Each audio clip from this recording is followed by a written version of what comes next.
نحمده ونصلي على رسوله الكريم اما بعد بسم الله الرحمن الرحیم اللهم صل على محمد وعلى آل محمد وبارک وسلم رب اشرح لي صدری ويسر لي امری واحلل عقدۃ من لسانی یفقهوا قولی واجعل لي وزیرا من اہلی آمین یا رب العالمین۔ عزیز طلباء و طالبات، محترم حضرات و خواتین و معزز اساتذہ کرام، السلام علیکم ورحمۃ اللہ وبرکاتہ۔ انشاءاللہ آج ہم سورۃ الرحمن کی آیات 19 تا 45 کا مطالعہ کریں گے اور کتاب کے صفحات ہیں 129 اور 130۔ سب سے پہلے ہمیشہ کی طرح مقاصد مطالعہ لرننگ آؤٹ کم پر بات کرتے ہیں۔ پہلا نقطہ، دو سمندروں کے درمیان کس چیز کا ذکر کیا گیا ہے؟ دو سمندروں کے درمیان کچھ ہے، وہ کیا ہے؟ بات کریں گے انشاءاللہ تعالی۔ نمبر 2، برزخ کسے کہتے ہیں؟ قبر کا نام بھی آپ لفظ سنا ہے ہم نے، برزخ کا بھی نام سنا ہے، یہ کیا ہوتا ہے؟ اس پر بات ہوگی انشاءاللہ۔ نمبر 3، بحری جہازوں کی کیا کیفیات بیان کی گئی ہے؟ سمندروں میں بڑے بڑے جہاز کیا کیفیت ان کی ہوتی ہے؟ قرآن حکیم میں ذکر ملتا ہے، انشاءاللہ بات ہوگی۔ نمبر 4، خالق و مخلوقات کے بارے میں کس حقیقت کو بیان کیا گیا ہے؟ اللہ خالق، باقی سب مخلوقات، ان کے حوالے سے کیا حقیقت بیان کی گئی؟ اس پر بات ہوگی۔ نمبر 5، اللہ سبحانہ وتعالیٰ کے ہر آن نئی شان میں ہونے سے کیا مراد ہے؟ ہر دن اللہ ایک نئی شان میں ہوتا ہے، کیا مراد ہے؟ بہت اہم نقطہ، بات ہوگی انشاءاللہ۔ اور نمبر 6، مجرموں کو کیسے پکڑا جائے گا؟ جہنمی، ان کو کیسے عذاب دیا جائے گا؟ مجرمین کیا سخت ان کے ساتھ معاملہ ہوگا؟ یہ کیفیت بھی ذکر میں آج ہمارے سامنے آئے گی انشاءاللہ۔ یہ مقاصد مطالعہ لرننگ آؤٹ کم۔ اب آئیے بات کو آگے بڑھاتے ہیں اور آج ان آیات کا مطالعہ کریں، ان کا ترجمہ پہلے آپ کے سامنے رکھتے ہیں۔ سورۃ الرحمن کی آیات 19 تا 26 اس وقت ہمارے اور آپ کے سامنے اسکرین پر۔ اعوذ باللہ من الشیطان الرجیم، بسم اللہ الرحمن الرحیم۔ مرج البحرین، اس نے دو سمندر جاری فرمائے، یلتقیان، جو آپس میں مل جاتے ہیں، بینہما برزخ، ان دونوں کے درمیان ایک آڑ ہے، لا یبغیان، کہ وہ دونوں اپنی حد سے نہیں بڑھتے، فبأی آلاء ربکما تکذبان، تو تم دونوں اپنے رب کی کون کون سی نعمتوں کو جھٹلاؤ گے؟ یخرج منہما اللؤلؤ، دونوں سمندروں سے موتی نکلتے ہیں، والمرجان، اور مونگے، فبأی آلاء ربکما تکذبان، تو تم دونوں اپنے رب کی کون کون سی نعمتوں کو جھٹلاؤ گے؟ وَلَهُ الْجَوَارِ الْمُنشَآتُ فِي الْبَحْرِ، اور جہاز بھی اسی کے ہیں جو سمندر میں اونچے کھڑے ہیں، کالأعلام، پہاڑوں کی طرح، فبأی آلاء ربکما تکذبان، تو تم دونوں اپنے رب کی کون کون سی نعمتوں کو جھٹلاؤ گے؟ کل من علیہا، ہر ایک جو اس زمین پر ہے، فان، فنا ہونے والا ہے۔ اگلی آیات سورۃ الرحمن کی آیات 27 تا 33، 27 سے 33۔ وَيَبْقَى وَجْهُ رَبِّكَ، اور آپ کے رب کی ذات باقی رہے گی، ذُو الجلال والإکرام، جو جلال والی اور عزت والی ہے۔ فَبِأَيِّ آلَاءِ رَبِّكُمَا تُكَذِّبَانِ، تو تم دونوں اپنے رب کی کون کون سی نعمتوں کو جھٹلاؤ گے؟ يَسْأَلُهُ مَن فِي السَّمَاوَاتِ وَالْأَرْضِ، جو آسمانوں اور زمینوں میں ہیں سب اسی سے مانگتے ہیں، كُلَّ يَوْمٍ هُوَ فِي شَأْنٍ، وہ ہر آن نئی شان میں ہے۔ فَبِأَيِّ آلَاءِ رَبِّكُمَا تُكَذِّبَانِ، تو تم دونوں اپنے رب کی کون کون سی نعمتوں کو جھٹلاؤ گے؟ سَنَفْرُغُ لَكُمْ، ہم عنقریب تمہاری طرف توجہ فرمائیں گے، أَيُّهَا الثَّقَلَانِ، اے جن و انس کی دو بھاری جماعتوں، فَبِأَيِّ آلَاءِ رَبِّكُمَا تُكَذِّبَانِ، تو تم دونوں اپنے رب کی کون کون سی نعمتوں کو جھٹلاؤ گے؟ یا معشر الجن والانس، اے گروہ جن و انس، ان استطعتم ان تنفذوا، اگر تم قدرت رکھتے ہو کہ باہر نکل سکو، من اقطار السماوات والارض، آسمانوں اور زمینوں کے کناروں سے، فانفذوا، تو نکل جاؤ، لا تنفذون الا بسلطان، تم ہماری عطا کردہ طاقت کے بغیر نہیں نکل سکتے۔ اگلی آیات سورۃ الرحمن کی آیات 34 تا 40۔ فَبِأَيِّ آلَاءِ رَبِّكُمَا تُكَذِّبَانِ، تو تم دونوں اپنے رب کی کون کون سی نعمتوں کو جھٹلاؤ گے؟ يُرْسَلُ عَلَيْكُمَا، تم دونوں پر چھوڑا جائے گا، شُوَاظٌ مِّن نَارٍ وَنُحَاسٌ، آگ کا شعلہ اور دھواں، فَلَا تَنْتَصِرَانِ، پھر تم دونوں بچ نہیں سکو گے، فَبِأَيِّ آلَاءِ رَبِّكُمَا تُكَذِّبَانِ، تو تم دونوں اپنے رب کی کون کون سی نعمتوں کو جھٹلاؤ گے۔ فَإِذَا انشَقَّتِ السَّمَاءُ پھر جب آسمان پھٹ جائے گا، فَكَانَتْ وَرْدَةً تو سرخ گلاب ہو جائے گا، کالدہان سرخ چمڑے کی طرح، فَبِأَيِّ آلَاءِ رَبِّكُمَا تُكَذِّبَانِ تو تم دونوں اپنے رب کی کون کون سی نعمتوں کو جھٹلاؤ گے۔ فَيَوْمَئِذٍ لَا يُسْأَلُ عَنْ ذَنبِهِ إِنسٌ تو اس دن نہ کسی انسان سے اس کے گناہ کے بارے میں پوچھا جائے گا، وَلَا جان اور نہ کسی جن سے۔ فَبِأَيِّ آلَاءِ رَبِّكُمَا تُكَذِّبَانِ تو تم دونوں اپنے رب کی کون کون سی نعمتوں کو جھٹلاؤ گے۔ اگلی آیات سورہ رحمان کی آیات 41 تا 45، 41 سے 45۔ یعرف المجرمون مجرموں کو پہچان لیا جائے گا، بسیماہم ان کے چہروں کی علامتوں سے، فیؤخذ بالنواصی والاقدام پھر انہیں پیشانی کے بالوں اور پاؤں سے پکڑا جائے گا۔ فبأي آلاء ربكما تكذبان تو تم دونوں اپنے رب کی کون کون سی نعمتوں کو جھٹلاؤ گے۔ هذه جہنم التي کہا جائے گا یہ ہے وہ جہنم، یکذب بها المجرمون جسے مجرم جھٹلاتے تھے۔ یطوفون بینہا وبین حمیم آن وہ چکر لگائیں گے اس جہنم کے اور کھولتے ہوئے گرم پانی کے درمیان۔ فَبِأَيِّ آلَاءِ رَبِّكُمَا تُكَذِّبَانِ تو تم دونوں اپنے رب کی کون کون سی نعمتوں کو جھٹلاؤ گے۔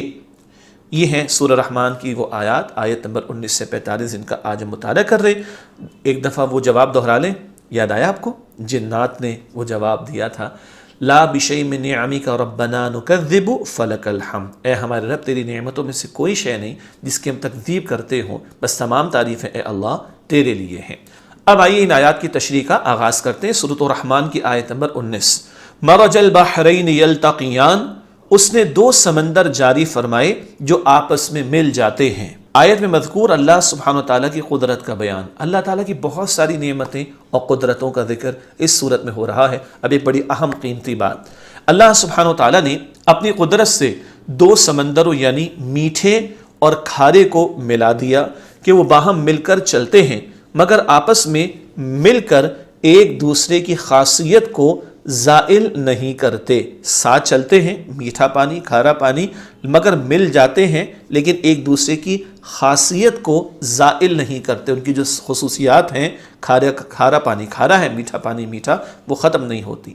سورۃ الفرقان آیت نمبر 53 میں یہ بھی بیان کیا گیا ہے کہ اور وہی ہے جس نے دو دریاؤں کو ملا دیا، یہ ایک میٹھا پیاس بجھانے والا اور یہ دوسرا کھاری کڑوا ہے، اور اس نے ان دونوں کے درمیان بنا دیا ایک پردہ اور مضبوط رکاوٹ۔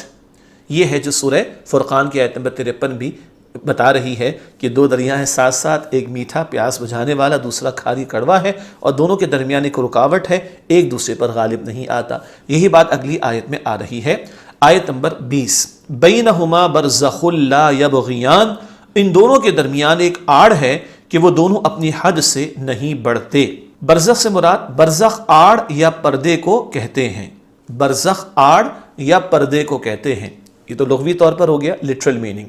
ہاں میں نے شروع میں کہا تھا قبر کا لفظ ہم استعمال کرتے ہیں، برزخ کا لفظ بھی استعمال کرتے ہیں۔ عالم قبر، دنیا سے بندہ گیا قبر میں ہے، پھر عالم آخرت ہوگا، تو دنیا اور آخرت کے درمیان آڑ کیا ہے، دنیا اور آخرت کے درمیان پردہ کیا ہے، اس کو بھی برزخ کہا جاتا ہے۔ تو ایک بندہ انتقال کر گیا، اب جتنا وقت ہے یہ دنیا اور آخرت کے درمیان ہے نا، اس لیے اس کو عالم قبر یا عالم برزخ کہتے ہیں۔ یہ تو ہوا ایک اور انداز سے بات ہم نے چاہا کہ سامنے آ جائے، تو برزخ کہتے ہیں آڑ یا پردے کو۔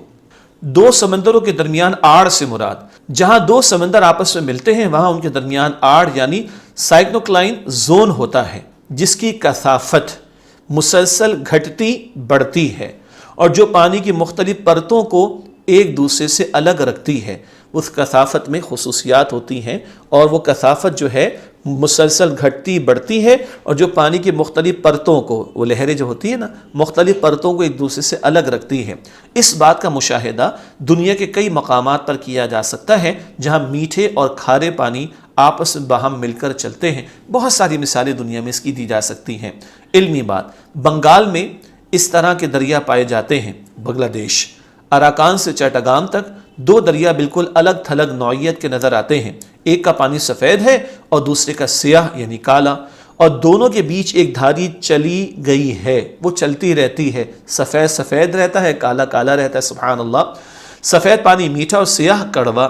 اسی طرح بنگال کے ضلع باریسال میں 2 ندیاں ایک ہی دریا سے نکلی ہیں، ایک کا پانی کھارا اور کڑوا اور دوسرے کا میٹھا ہے۔ خلیج فارس، پرشین گلف جو ہے، خلیج فارس اور بحرین کے قریب بھی سمندر کی تہ سے بہت سے چشمے نکلے ہیں جن سے لوگ میٹھا پانی حاصل کرتے ہیں۔ اللہ کی شان، سمندر کا پانی کڑوا کھارا، اس کے بیچ میں سے میٹھے چشمے نکلتے ہیں اور لوگ پانی حاصل کرتے ہیں۔ عملی پہلو کیا ہے؟ تفاسیر کے مطالعے سے اس آیت سے جہاں اللہ سبحانہ وتعالیٰ کی حکمت اور عظمت و کبریائی کا پتہ چلتا ہے، وہاں یہ مفہوم اور سبق بھی ملتا ہے کہ میٹھے پانی سے مراد حق ہے اور کڑوے پانی سے مراد باطل ہے۔ باطل اپنی ساری کثرت اور شوکت کے باوجود حق کو مٹا نہیں سکتا۔ گمراہی کے اندھیروں اور طوفانوں کے باوجود حق کا علم لہراتا رہے گا۔ علم پرچم کو کہا جاتا ہے۔ تو حق حق ہے، باطل باطل ہے۔ جیسے وہ 2 دریا، وہ 2 ندیاں ایک دوسرے کے اندر مکس نہیں ہوتی، تو حق حق رہے گا، باطل باطل رہے گا، اور تمام گمراہیاں اس کی کثرت کے باوجود حق کا پرچم جو ہے وہ لہراتا رہے گا۔ یہ بھی بڑا قیمتی نقطہ 2 دریاؤں کے بہنے کی ذیل میں ہمارے سامنے آیا۔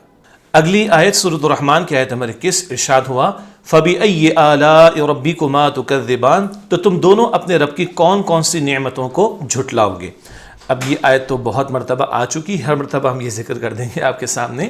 آیت نمبر 13 کے سوال و جواب ملاحظہ فرمائیں، جہاں تفصیل سے اس آیت پر انسان، جنات، اللہ کی نعمتیں، اعلیٰ کا ترجمہ، جھٹلانے سے کیا مراد ہے، اس آیت کا جواب کیا ہے، سب باتیں تفصیل سے آ چکی ہیں آیت نمبر 13 میں۔ آیت نمبر 22 ہے سورہ رحمان کی، یخرج منہما اللؤلؤ والمرجان، دونوں سمندروں سے موتی نکلتے ہیں اور مونگے۔ اب یہ مونگے کیا ہوتا ہے تو اس کو ہم سمجھ لیتے ہیں انشاءاللہ تعالی۔ آیت میں سمندر سے نکلنے والی اللہ سبحانہ وتعالیٰ کی نعمتوں کا ذکر، موتی اور مرجان۔ مرجان کا ترجمہ مونگے کیا گیا ہے، اب اس کو سمجھتے ہیں انشاءاللہ تعالیٰ، تھوڑا سا صبر کیجیے گا۔ موتی سے مراد سب موتی پتھروں کی قسم سے ہوتے ہیں، پرلز جنہیں ہم کہتے ہیں نا، موتی، جو سمندر اور دریاؤں سے نکالے جاتے ہیں اور زیورات کے طور پر استعمال کیے جاتے ہیں، اور بہت قیمتی اور بہت زیادہ قیمتی اور مہنگے بھی ہوا کرتے ہیں۔ تو موتی پتھروں کی قسم سے ہیں، لیکن بہت قیمتی پتھر، اور چھوٹے بھی ہوتے ہیں، کچھ بڑے بھی ہوتے ہیں۔ تو سمندر اور دریاؤں سے نکالے جاتے ہیں، ان کو زیورات کے طور پر استعمال کیا جاتا ہے۔ مرجان سے مراد، مرجان پتھروں کی ایک قسم ہے جس کا ہم نے ترجمہ کیا مونگے، ذرا پرانی اردو ہے لیکن بہرحال مرجان پتھروں کی قسم ہے جو نباتات کی طرح بڑھتا ہے، پودے وغیرہ ان کی طرح وہ بڑھتا ہے۔ اس کی شاخیں بھی ہوتی ہیں، یہ کئی شکلوں اور رنگوں کا ہوتا ہے اور زیورات و زیبائش کے لیے استعمال کیا جاتا ہے۔ یہ وہ خاص قسم ہے مرجان پتھر کی کہ جو پودے کی طرح بڑھتا ہے، اس میں شاخیں بھی ہوتی ہیں، بہت سے رنگ ہوتے ہیں، بہت سی شکلیں ہوتی ہیں، اور اسے بھی، مرجان کو بھی، آرائش اور زیبائش اور زیورات کے طور پر استعمال کیا جاتا ہے۔ آیت نمبر 23 فَبِأَيِّ آلَاءِ رَبِّكُمَا تُكَذِّبَانِ، تو تم دونوں اپنے رب کی کون کون سی نعمتوں کو جھٹلاؤ گے۔ پھر وہی بات آیت نمبر 13 میں تفصیل آ چکی ہے۔ سورہ رحمان کی آیت نمبر 24 وَلَهُ الْجَوَارِ الْمُنشَآتُ فِي الْبَحْرِ كَالْأَعْلَامِ، اور جہاز بھی اسی کے ہیں جو سمندر میں اونچے کھڑے ہیں پہاڑوں کی طرح۔ بڑا اہم نقطہ آ رہا ہے آیت میں مذکور اللہ سبحانہ وتعالیٰ کی نعمت کا ذکر، سمندر میں چلنے والے بحری جہاز جو اللہ سبحانہ وتعالیٰ کی بڑی نعمت ہے، اور بہت بڑے بڑے ہوتے ہیں۔ ہم بھی پہلی مرتبہ ایک جہاز کو دیکھنے گئے تو وہ 6 اسٹوری بتائے گا، ہم نے کہا 6 منزلہ، اتنا بڑا جہاز کا، یہ تو بہت چھوٹا ہے، اس سے بہت بڑے بڑے جہاز ہوتے ہیں، سبحان اللہ۔ بحری جہازوں کی کیفیات کا بیان، سمندر میں ایسے اونچے کھڑے ہیں جیسے پہاڑ، سمندر میں دور سے کوئی دیکھے، یا کوئی بندہ ساحل پر اور دور سمندر میں دیکھے تو بڑا بڑا ایک جہاز، اور بڑے بڑے جہاز کیسے لگتے ہیں، جیسے کہ پہاڑ کھڑے ہوں۔ علمی بات، اللہ سبحانہ وتعالیٰ نے پانی میں یہ خوبی پیدا کر دی کہ وہ لاکھوں ٹن بوجھ اٹھائے رہتا ہے۔ اتنا بڑا جہاز اور اتنے بڑے بڑے جہاز اور ٹنوں بوجھ ان میں ہوتا ہے، پانی کو اللہ نے خصوصیت دی کہ وہ اس بوجھ کو اٹھائے رہتا ہے۔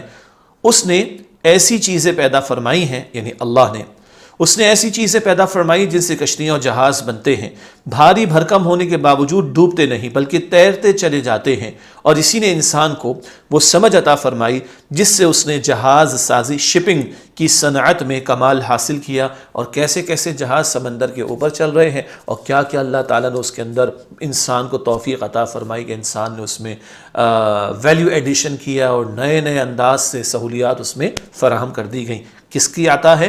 اللہ سبحانہ وتعالیٰ کی۔ اسی لیے اگلی آیت سورہ رحمان کی آیت نمبر 25، فَبِأَيِّ آلَاءِ رَبِّكُمَا تُكَذِّبَانِ، تو تم دونوں اپنے رب کی کون کون سی نعمتوں کو جھٹلاؤ گے؟ تفصیل آیت نمبر 13 میں آ چکی ہے۔ اگلی آیت ہے آیت نمبر 26، کُلُّ مَنْ عَلَيْهَا فان، ہر ایک جو اس زمین پر ہے فنا ہونے والا ہے۔ مخلوقات کی حقیقت کا بیان، تمام مخلوقات فنا ہونے والی ہیں، یہ ہے الحقیقہ، the biggest of the reality، یعنی سب سے بڑی حقیقت کیا ہے کہ انسان نے مرنا ہے۔ ہم ہمیشہ رہنے کے لیے زمین پر نہیں آئے، ہر ایک کو موت آنی ہے، ہر ایک نے جانا ہے۔ آیت نمبر 27، وَيَبْقَى وَجْهُ رَبِّكَ ذُو الْجَلَالِ وَالْإِكْرَامِ، اور آپ کے رب کی ذات باقی رہے گی جو جلال والی اور عزت والی ہے۔ خالق کی حقیقت کا بیان، اللہ سبحانہ وتعالیٰ کی ذات ہمیشہ باقی رہنے والی ہے، مخلوقات کو تو موت آنی ہے، ہاں ہمیں دوبارہ زندگی بھی دے گا کون؟ اللہ، البتہ مخلوقات پر موت بھی آئے گی۔ اللہ کی ذات کا معاملہ ہے کہ وہ خالق ہے، وہ ہمیشہ سے ہے اور ہمیشہ رہنے والا ہے۔ اللہ سبحانہ وتعالیٰ کی صفات، اللہ سبحانہ وتعالیٰ جلال والا اور کرم والا ہے۔ اب یہ جلال اور کرم، اس میں بھی حکمت ہے، آئیے سمجھتے ہیں آگے۔ اللہ سبحانہ وتعالیٰ کی صفت جلال کے مستحق، اللہ سبحانہ وتعالیٰ کی صفت کے مستحق نافرمان بندے ہیں۔ وہ جلال کا انداز کن کے لیے؟ نافرمانوں کے لیے، گناہگاروں کے لیے، سرکشوں کے لیے، مجرموں کے لیے۔ پچھلی قوموں کی تباہی کا ذکر ہم پڑھ کر آ چکے ہیں سورۃ القمر میں بھی، تو وہ جلال والی صفت وہ ہے نافرمانوں کے لیے۔ اللہ تعالیٰ اپنے عذاب سے ہم سب کی حفاظت فرمائے۔ اگلی بات، اللہ سبحانہ وتعالیٰ کی صفت کرم کے مستحق۔ اب کرم والی صفت کس کے لیے ہے؟ اللہ سبحانہ وتعالیٰ کی صفت کے مستحق فرما بردار بندے ہیں، وہ جو اللہ سبحانہ وتعالیٰ اور اس کے پیارے پیغمبر علیہ السلام کی اطاعت کی روش اختیار کریں، وہ ہیں جو اللہ تعالیٰ کی صفت کرم کے مستحق بنتے ہیں۔ اللہ تعالیٰ ایسے ہی لوگوں میں ہمیں شامل فرمائے۔ یہ اللہ تعالیٰ کی صفات کا بیان۔ فرمان نبوی صلی اللہ علیہ وآلہ وآصحابہ وسلم، دعا مانگتے وقت یا ذل جلال والاکرام ضرور کہا کرو۔ یہ جامع ترمذی کی روایت ہے، جب دعا مانگے تو یا رب العالمین بھی کہتے ہیں، یا ارحم الراحمین بھی کہتے ہیں، اور بہت سے الفاظ استعمال کرتے ہیں۔ یہ الفاظ بھی حضور نے سکھائے صلی اللہ علیہ وآلہ وسلم، یا ذل جلال والاکرام، یہ الفاظ بھی کہا کرو۔ یہ جامع ترمذی شریف کی روایت ہے دعا کرتے ہوئے۔ آیت نمبر 28، فَبِأَيِّ آلَاءِ رَبِّكُمَا تُكَذِّبَانِ، تو تم دونوں اپنے رب کی کون کون سی نعمتوں کو جھٹلاؤ گے۔ یہ آیت تفصیل سے آیت نمبر 13 میں ہم بات کر چکے ہیں۔ اگلی آیت سورہ رحمان آیت نمبر 29، يَسْأَلُهُ مَن فِي السَّمَاوَاتِ وَالْأَرْضِ كُلَّ يَوْمٍ هُوَ فِي شَأْنٍ، جو آسمانوں اور زمینوں میں ہیں سب اسی سے مانگتے ہیں، وہ ہر آن نئی شان میں ہے۔ یہ آیت 29 ہے۔ اہل آسمان اور اہل زمین کا بیان۔ اہل آسمان اور اہل زمین اللہ سبحانہ وتعالیٰ ہی سے مانگتے ہیں، اپنے حال سے بھی اور زبان سے بھی۔ دعا بھی کر رہے انسان بہت سارے، اور اپنے حال سے ہر ایک مخلوق محتاج ہے تو وہ پکار رہی کہ اس کی حاجات کو اللہ تعالیٰ پورا کرے، اس کی ضروریات کو اللہ تعالیٰ پورا کرے۔ یعنی مخلوقات کھانے پینے، سردی گرمی سے بچاؤ اور سانس لینی جیسی ان گنت نعمتوں کے محتاج ہیں، ان گنت جنہیں گنا نہ جا سکے، شمار نہ کیا جا سکے، جو کاؤنٹ نہ کیے جا سکے۔ اور اس حال میں ان کا پیدا کیا جانا ان مخلوقات کی محتاجی کو ظاہر کرتا ہے۔ ہم محتاج ہیں کھانے کے، پینے کے، سونے کے، ہوا کے، پانی کے، اینڈ سو آن۔ تو یہ سارا ہمارا جو حال ہے یہ خود بتا رہا ہے کہ ہم محتاج ہیں، ہم پکارنے والے ہیں، ہم مانگنے والے ہیں، ہم بھکاری ہیں، ہم ضرورت مند، اور وہ ہے جو عطا فرمانے والا ہے اللہ سبحانہ وتعالی۔ اللہ سبحانہ وتعالی ہر ایک کی ضرورت پوری فرماتا ہے۔ اسی بات کا ذکر سورہ محمد صلی اللہ علیہ وآلہ وسلم کی آیت 38 میں ہے کہ اللہ بے نیاز ہے اور تم محتاج ہو۔ اللہ بے نیاز ہے، اللہ کو کوئی ضرورت نہیں، کوئی حاجت نہیں۔ بندے محتاج ہیں اور وہ اپنی زبان سے بھی مانگتے ہیں، اور ان کا حال بھی ایسا ہے کہ وہ مانگنے والے ہی محتاج ہیں۔ اللہ عطا فرمانے والا اور مخلوق محتاج۔ اللہ سبحانہ وتعالیٰ کی ہر آن نئی شان میں ہونے سے مراد، ہر آن کا مطلب ہے ہر وقت، ہر لمحہ، اور شان کے معنی ہے کام یا معاملہ، یعنی ہر وقت اللہ سبحانہ و تعالیٰ کسی کو زندگی دے رہا ہے اور کسی کو موت، کسی کو شفا دے رہا ہے تو کسی کو بیماری، کسی کو خوشحالی دے رہا ہے تو کسی کو تنگی وغیرہ۔ تو ہر آن ہر لمحہ اللہ ایک نئی شان اور معاملے میں ہے، کسی کی زندگی کا فیصلہ، کسی کی موت کا فیصلہ، کسی کی بیماری اور کسی کی صحت کا فیصلہ، کسی کی شفا کا فیصلہ، کسی کے آرام کا فیصلہ، کسی کی تکلیف کا فیصلہ۔ ہر آن کیا ہے؟ اللہ تعالیٰ ہر معاملے میں ہم دیکھتے ہیں ایک نئی کیفیت میں وہ ہمیں اللہ کی شان کا اظہار ہوتا ہوا دکھائی دیتا ہے۔ آیت نمبر 30 فَبِأَيِّ آلَاءِ رَبِّكُمَا تُكَذِّبَانِ، تو تم دونوں اپنے رب کی کون کون سی نعمتوں کو جھٹلاؤ گے۔ اور آیت نمبر 13 میں تفصیل بہت مرتبہ آ چکی ہے۔ آیت نمبر 31 سَنَفْرُغُ لَكُمْ أَيُّهَا الثَّقَلَانِ، ہم ان قریب تمہاری طرف توجہ فرمائیں گے اے جن و انس کی دو بھاری جماعتوں، ہم ان قریب تمہاری طرف توجہ فرمائیں گے۔ اس سے مراد کیا ہے؟ بہت توجہ کیجئے گا، ہم سے انسانوں سے بھی خطاب اور جنات سے بھی خطاب ہو رہا ہے۔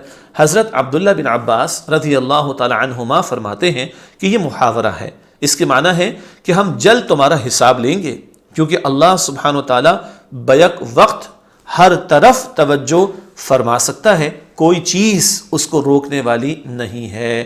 ہر آن ہر وقت ہر طرف اللہ توجہ فرما سکتا ہے۔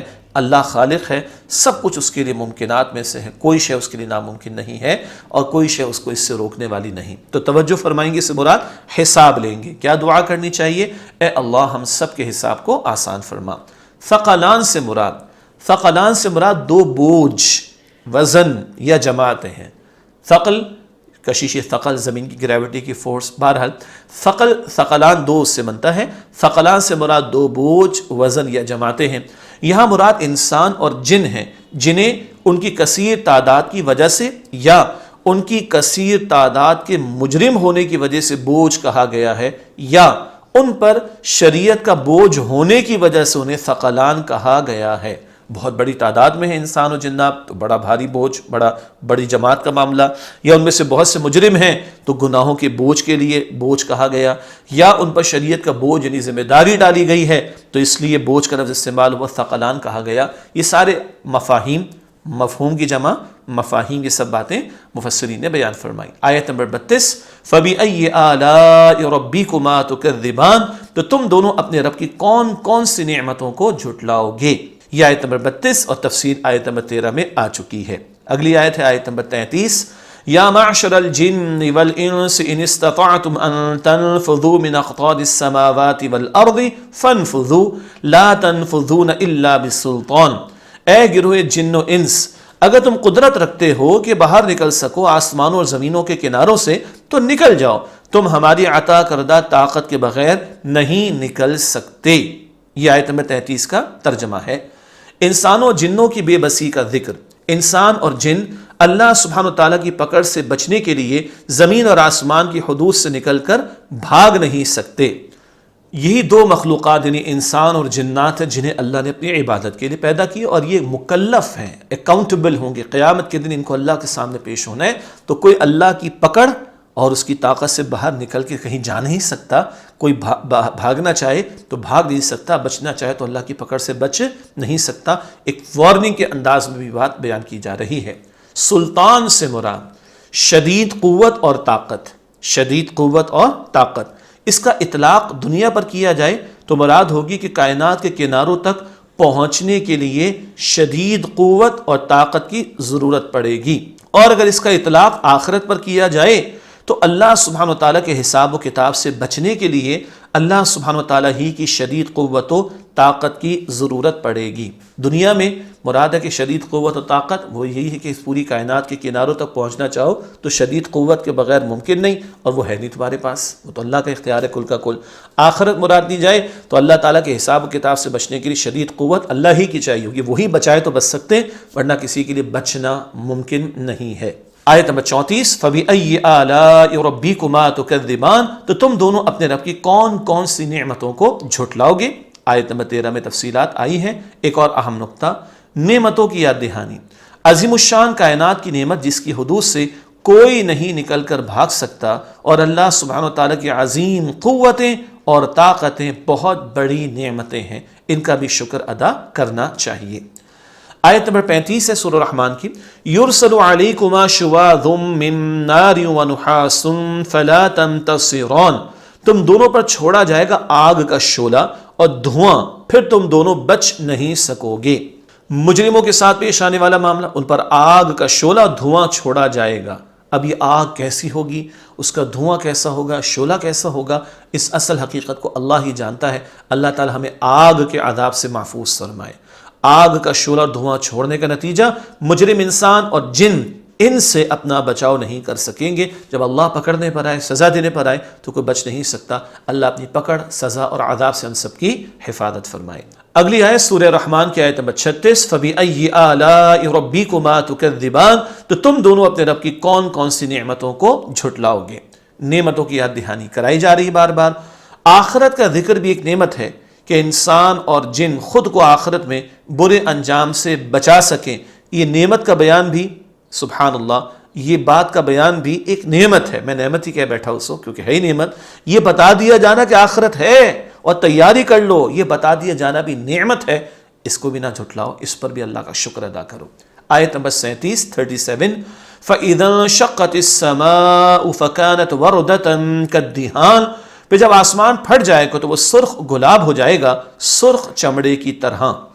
آیت میں مذکور خاص دن کی حقیقت کا بیان، قیامت کے دن آسمان کے پھٹ جانے کا ذکر ہے۔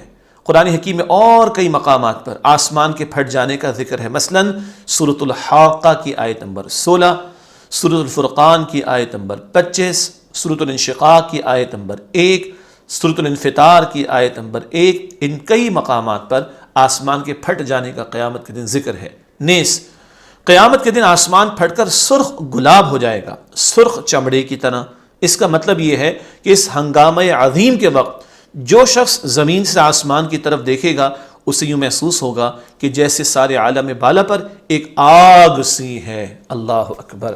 آج بھی کہا جاتا ہے بلیک ہولز، آپ نے نام سنا ہوگا، اور گیلیکسیز کا ختم ہو جانا آپ نے سنا ہوگا، اس وقت ان کی کیفیت بھی سرخ گلاب کی طرح ہوتی۔ اللہ اکبر، اللہ ہی اس کیفیت کو بہتر جانتا ہے۔ البتہ ایک محسوس ہونے والی، سمجھنے والی بات یہ ہے، بڑا زوردار معاملہ ہوگا جب قیامت برپا ہوگی اور کوئی اوپر دیکھے گا تو دیکھے گا پورے عالم بالا پر آگ ہی آگ ہے۔ اللہ اکبر، ہمیں اللہ تعالیٰ قیامت کی ہولناکیوں سے بچائے رکھے۔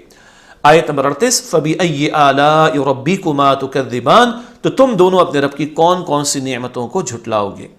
نعمتوں کی یاد دہانی، قیامت کے دن ظاہر ہونے والی عظیم قدرتوں کی یاد دہانی کرائی گئی ہے، اور اس قیامت کے بارے میں توجہ دلا دیا جانا نعمت ہے، اس پر بھی اللہ کا شکر ادا کرنا چاہیے۔ آیت نمبر 39 مجرمین کا بیان ہے، فَيَوْمَئِذٍ لَا يُسْأَلُ عَنْ ذَنبِهِ إِنسٌ وَلَا جَانٌ، تو اس دن نہ کسی انسان سے اس کے گناہ کے بارے میں پوچھا جائے گا اور نہ کسی جن سے۔ اہل جہنم کا ذکر، اہل جہنم کا ذکر آیات 39 تا 45 میں کیا گیا ہے، جو اب ہم آیات سمجھ رہے ہیں۔ قیامت کے دن گناہوں کے بارے میں سوال نہ کرنے کی وجہ کیوں نہیں سوال کیا جائے گا، آئیے سمجھتے ہیں۔ قیامت کے دن انسانوں اور جنوں سے ان کے گناہوں کے بارے میں سوال اس لیے نہیں کیا جائے گا کیونکہ اللہ سبحانہ وتعالیٰ کو تمام انسانوں اور جنوں کی نیتوں اور اعمال کا پورا پورا علم ہے، اس لیے قیامت کے دن کسی مجرم سے گناہوں کی تحقیق کے لیے کوئی سوال نہیں کیا جائے گا۔ اللہ تعالیٰ کو سب معلوم ہے، اور عام طور پر گناہ گار اور مجرم قبول کب کرتے ہیں آخر، تو اللہ کو تو ویسے ہی سب پتہ ہے، اس سے سوال کرنے کی کوئی حاجت نہیں ہوگی۔ علمی بات، قیامت کے دن مختلف مواقع پر مجرموں سے مختلف قسم کا سلوک ہوگا۔ ایک موقع پر ان سے ٹھیک طرح باس پرس ہوگی، پوچھا جائے گا، جیسے سورۃ الحجر آیت نمبر 92 میں ذکر آتا ہے کہ تو آپ کے رب کی قسم ہم ان سب سے ضرور پوچھیں گے۔ جب مجرم اپنے گناہوں سے مکر جائیں گے اس وقت اللہ سبحانہ وتعالیٰ مجرموں سے نہیں پوچھے گا، وہ جھوٹ بولنا چاہیں گے، مکرنا چاہیں گے تو اب اللہ نہیں پوچھے گا، اللہ تو گواہ پیش کر دے گا اور سارا حساب کتاب اللہ تعالیٰ لے لے گا۔ اللہ تعالیٰ ہم سب کے حساب کو آسان فرمائے۔ جیسے سورہ یاسین آیت نمبر 65 میں ذکر آتا ہے کہ ہم آج کے دن ان کے منہ پر مہر لگا دیں گے اور ان کے ہاتھ ہم سے باتیں کریں گے اور ان کے پاؤں گواہیاں دیں گے ان کاموں کی جو وہ کرتے تھے، اس طرح ان کے خلاف شہادت قائم ہو جائے گی۔ کوئی جھوٹ بولنا بھی جائے گا، منہ بند کر دیا جائے گا، ہاتھ اور پیر گواہی دیں گے۔ اللہ تعالی ہم سب کے حساب کو آسان فرمائے۔ آیت نمبر 40، فَبِأَيِّ آلَاءِ رَبِّكُمَا تُكَذِّبَانِ، تو تم دونوں اپنے رب کی کون کون سی نعمتوں کو جھٹلاؤ گے۔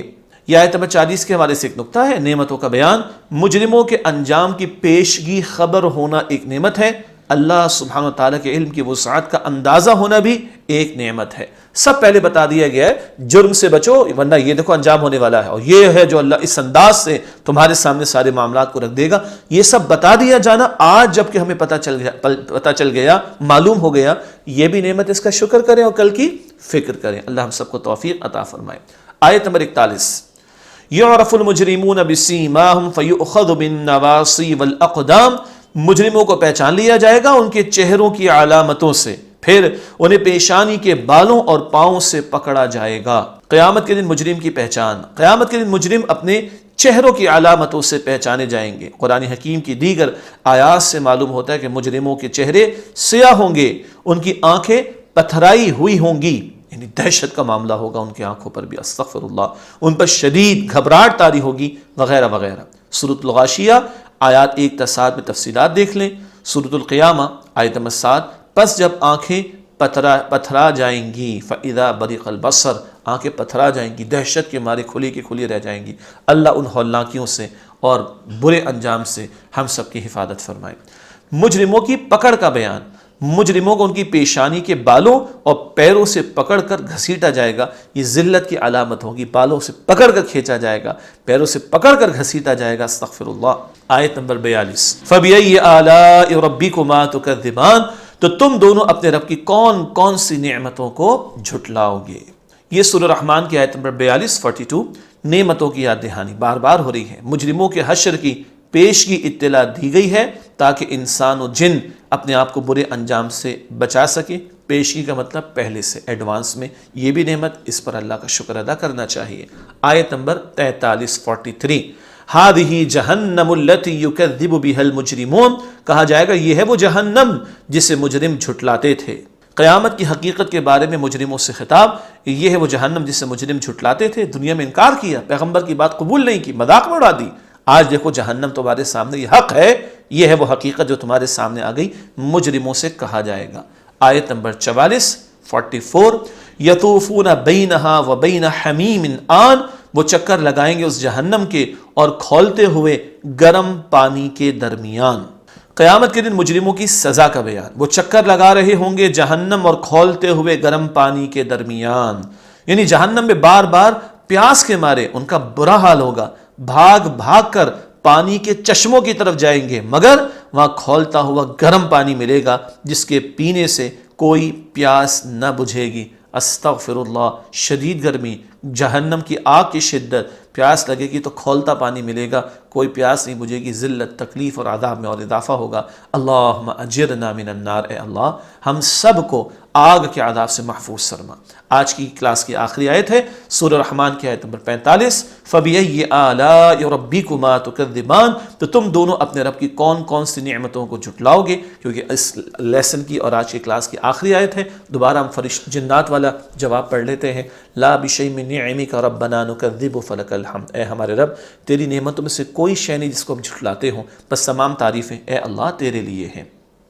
نعمتوں کی یاد دہانی، مجرموں کی سزاؤں کی پیش کی خبر ہونا ایک نعمت ہے، بار بار ذکر آیا۔